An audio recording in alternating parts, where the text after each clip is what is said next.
Hello बच्चों, let's read the question. So the question says, यहाँ पर हमें ये रिएक्शन दे रखा है ZnCl2 NaHCO3 का।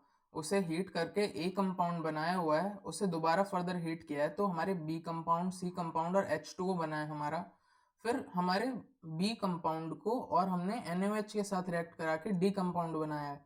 तो इसमें हमें बताना है कि डी कंपाउंड क्या है जो प्रेजेंट है हमारे सोल्यूशन में।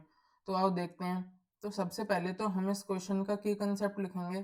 तो इस क्वेश्चन का हमारा की कंसेप्ट हो जाएगा रिएक्शन, कि हमें सबसे पहले इस क्वेश्चन को इनिशिएट करने के लिए यही पता होना चाहिए कि हमारा जो रिएक्शन है वो कैसे प्रोसीड करेगा, यानी रिएक्शन बिटवीन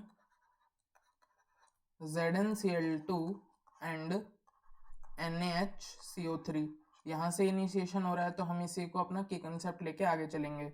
तो देखो, जब हमारा ZnCl2 जिंक क्लोराइड रिएक्ट करता है हमारे सोडियम बाइकार्बोनेट के साथ, और जब हम इसे हीट कर देते हैं तो हमारा कंपाउंड बनता है zinc bicarbonate ZnHCO3 whole twice, और साथ में हमें मिलते हैं दो नमक यानी दो NaCl। अब ये कंपाउंड बन गया हमारा ए, क्योंकि ये हमारा मेन कंपाउंड होगा इसमें। अब जब हम ए की फर्दर रिएक्शन करेंगे या फिर ए को हम फर्दर हीट करेंगे तो यहाँ पर हमें मिलेगा ZnCO3। जब हम बाइकार्बोनेट को हीट करते हैं तो हमें कार्बोनेट मिलता है, साथ में हमें मिला CO2 जो कि गैसियस फॉर्म में है, और साथ में H2O।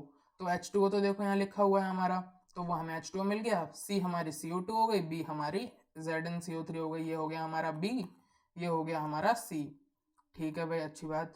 अब हमें आगे दे रखा है कि B का जब रिएक्शन NaOH के साथ करेंगे, तो ये भी हमने एस ब्लॉक में पढ़ा ही है कि जब हम कराते हैं रिएक्शन Zn, यहाँ पर देखो सबसे पहले यहाँ पर हम देख रहे हैं कि ये ZnCO3 बन गया है हमारा। अब ZnCO3 का रिएक्शन जब हमने कराया NaOH के साथ तो हमारा बन जाएगा ZnOH होल ट्वाइस। ये हमारा जिंक हाइड्रोक्साइड बन गया।